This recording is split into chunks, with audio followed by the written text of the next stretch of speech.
Nothing in life has any meaning except the meaning that I give it.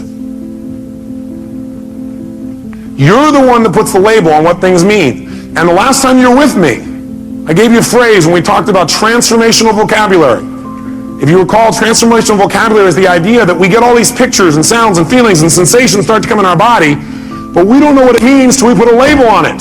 So you get all these things and they feel uncomfortable, they feel kind of painful, and you call that humiliation. Will that intensify the feeling more than if you say, I'm a little frustrated? Yes or no? You better believe it.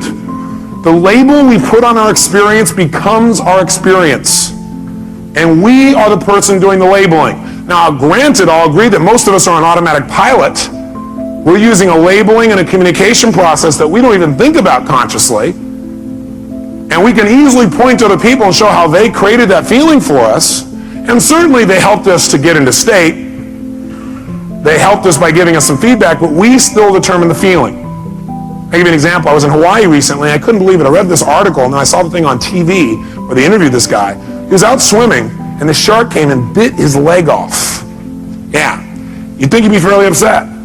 Why would you be upset if you lost your leg? After the initial pain, why would you stay upset? Because of the meaning you'd link to that, right? What would be the meaning that would make you feel upset all the time? That's right, the meaning of loss, that you had lost something. See, almost all pain you're ever going to feel in your life, the pain that people have that makes them upset, it all starts with, I call it emotional anatomy. It all starts in one place. Pain starts with, number one, I'll put it down at the bottom here, a feeling of loss. A feeling of loss. Now, can you ever really lose anything? Only if you perceive that there's a loss. Is that true? Are you following me on this now for a second? You can only feel loss if you perceive it. In other words, you have to tell yourself there's a loss. You have to communicate that you've lost something. This man was not upset. In fact, he was concerned about the shark. Yeah, you say, this guy's on drugs. No, he was sincere. Because his belief was that, number one, he was responsible, not the shark, because he was a swimmer, and he knew that in the area he was, there were sharks, and if he's thrashing around on the top, they think it's a turtle, they'll come after him. But his concern was that people were so upset about it that people were going to go out and rage and kill the sharks in that area. How's that for sorting by others instead of sorting by self? So the meaning for him was, this was a learning experience. That's what it meant to him. For other people, it mean, I'm maimed for life. With the different meaning that he communicated. If he would have said, I'm maimed for life, I'll never be the same. I can never accomplish anything. A woman will never be attracted to me. I'll be a gimp for the rest of my life. If he would have linked those meanings, do you think he would have been in the same state, yes or no? No way. By the way, maybe this is temporary, right? I don't know this guy. I'm not going to be around a long time to meet him. But I can tell you for years what I've done is interview people who are absolutely what I think are spiritual masters. What I mean by spiritual master is not flying to the east and meeting somebody who sits and meditates. I mean somebody who doesn't have the use of their legs or their arms and lives in absolute joy and is totally loving and tries to figure out how to contribute to other people. To me, that's a spiritual master. And I'll tell you what, there's tons of them. And they're my friends now because I go learn from them. You know what I find out? They have developed belief systems that have helped them to interpret human behavior in a way that causes them not to be upset. Because no matter what happens, they finally figured out something. If you want to succeed in life, figure out how it works. And then do it that way. Not the way you think it should be. See, what most of us do is we run around in life with all these rules about how life should be, about how you should be, about he should be, how doctors should be, how staff should be, how patients should be. But you know how they're going to be? How they really are. Not how you want them to be. And then every time they don't meet your criteria, rah, you communicate to yourself, it's time to be annoyed. Or maybe a more intense word. Is that true? When you have an upset of any sort, you're feeling some negative emotion, it always comes down to really you have a feeling of what? Loss. But do you ever really lose? No, you never lose anything. It just changes form. Hey, nothing in the entire universe ever disappears. Nothing. Not your physical body, not rocks, not stones, nothing. Everything in the universe transforms from one form to another. You take water, you try and destroy it, let's say you boil it, what does it become? Steam. Everything in the world transforms to a higher level. It's always transforming. You got to realize you can't lose anything. You can transform things, but you can't lose anything. Second thing is, if you really want to shift, then the fastest way to change your life is to get back in the growth mode. I don't care what it is. If you want to know what makes people happy, it's one word: progress. It's not achievement. Achievement gives you happiness for a moment, or maybe a week, or whatever. Whatever it is you think you've got, when you get there, it doesn't last. Because life is growth.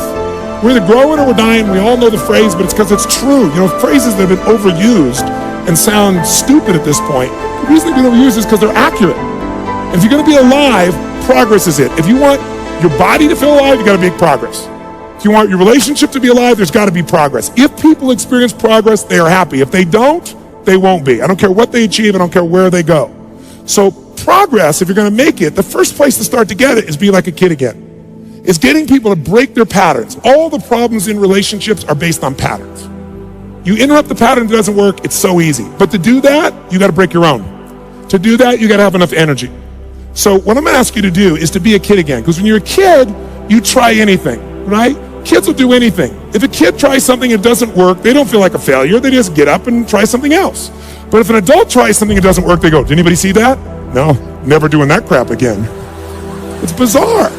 So here's what I believe. What's missing from relationships, what's missing from people's lives. Most people have a low standard for what they expect from themselves. That's it. That's it. Sorry to be so simple, but that's it. And so the way to raise your standard around is get around where it's better and let something hit you.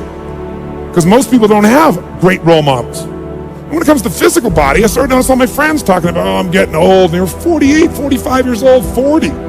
So I decided I'm going to spend the next year interviewing people that are over the age of 65. I'm going to seek them out and find them, who are role models for me, because I want people over age 65 that are extreme athletes, that are performing better than 25 and 30-year-olds. Because I'm going to find out what it is that makes them tick. Because that's what I want. I want a long, passionate, extraordinary life. So the first woman I found, 72 years old, Sister Madonna, Catholic nun who did not exercise in any consistent way till she was 40. At 40, she was getting a little plump, decided she was going to go for a little walk. And each day she walked a block further. Within a year, she was running 10Ks, and then all of a sudden, marathons. And from the age of 40, picture this, to the age of 72 when I interviewed her, over those 32 years, she ran more than 350 Ironmen. Now, I mean, this is unbelievable. I want you to picture this. Waking up on your 71st birthday, you fly to Hawaii to celebrate your 71st birthday. You wake up that morning and decide the way you're going to celebrate your birthday is to run an Ironman. So you get up in the morning, you're 71 on your birthday, and you run a marathon. Then after your marathon, you go for what, a 2.5-mile swim. Then after that, you jump on your bike for 100 miles. Now picture this, you're at mile 45 roughly, and you are passing 35-year-old men. Better yet, pretend you're the 35-year-old man that a 71-year-old woman is passing. Sister Madonna got to mile, I forget the exact mile, but about 67, 68, 69. She was more than three-quarters. She only has like 25 miles to go, and the whole thing's done.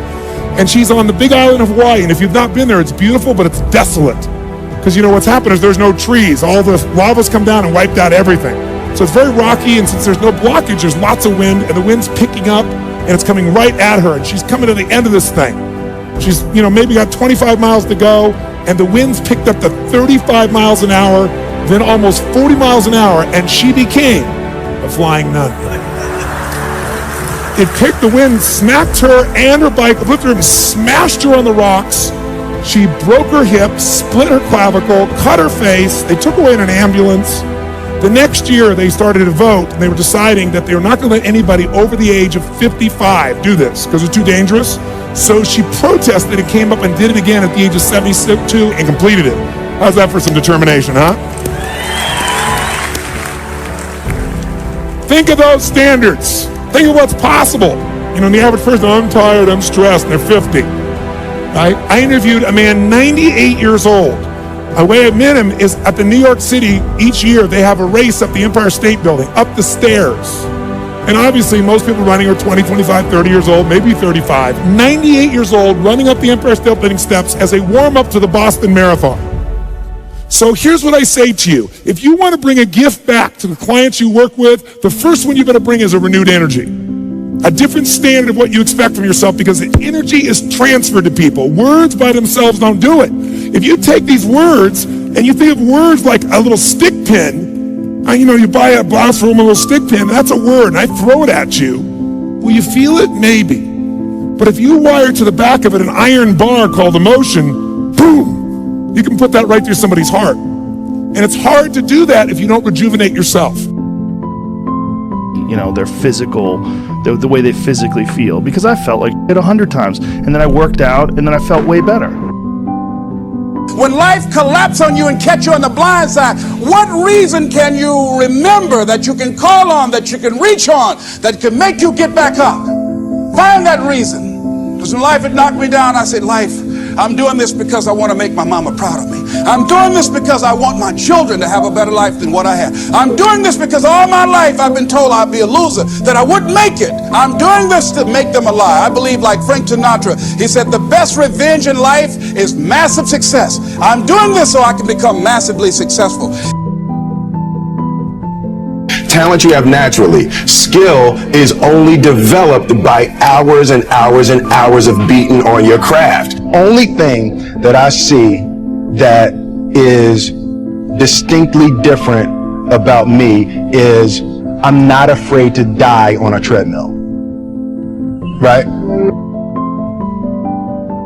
Fear of failure, working, thinking, and striving, and relentlessly trying to be more prepared for battle. So, I want you to be afraid of failure. I was.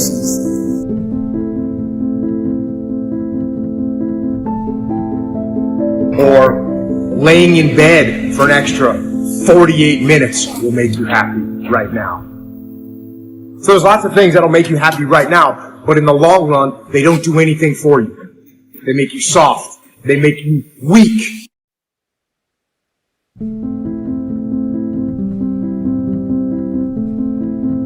But I tell you, there are some times in life where you fall down and you feel like you don't have the strength to get back up. And fear comes in. Just that fear paralyzes you. And I just want to ask you today, do you think you have hope?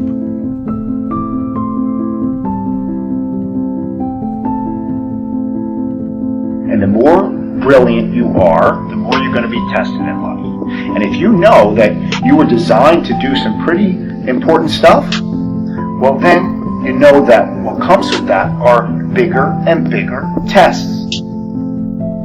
So if you understand who you are now, and you're constantly comparing yourself to something else or somebody else who you should be, that means there's a ping pong match there. And that means there's an opponent.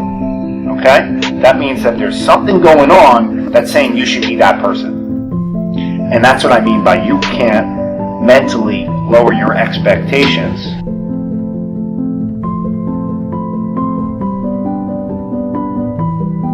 It was hard, ladies and gentlemen. It was very difficult to pick myself up each day believing that I could do it. There were times that I doubted myself. I said, God, why is this happening to me? I'm just trying to take care of my children and my mother. I'm not trying to steal or rob from anybody. Why did this have to happen to me? It was very hard. And here's what I want to say to you. For those of you that have experienced some hardships, don't give up on your dream.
Anh hay mơ mộng mình thức xa xôi, không màng về tình ái muôn nơi, sống cho là trọn kiếp đây thôi, đâu quan tâm gì chuyện đời, thế mà lại ngầm tương tư